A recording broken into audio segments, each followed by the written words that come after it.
Hello friends, welcome to a new video. Today in this video I'm gonna show how to duplicate video and photos in Adobe Premiere Pro. As you can see, I paint a video clip in my Premiere Pro so that I can show you the process. For making duplicate, all you have to do, hold down Alt key, then click the entire clip and drag it. Here's a duplicated this clip. In this clip, here's audio and video is linked, so whenever I try to duplicate this clip, audio and video being duplicated together.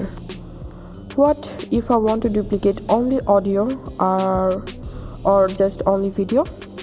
Here's the same process. Hold down Alt key, then click audio or video, then drag the clip. This is how we can duplicate video in Adobe Premiere Pro. Now let's see how to duplicate photo in Adobe Premiere Pro. Here I'll paint a photo in my timeline. I deleted all the video footages so that you can see the process easily. So here's a single photo.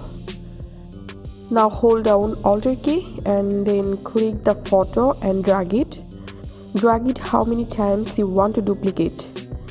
This is how we can duplicate video and photos in Adobe Premiere Pro. If you find this video helpful, make sure to subscribe this channel. See you in the next video. Thanks for staying with 5 Minute Solution.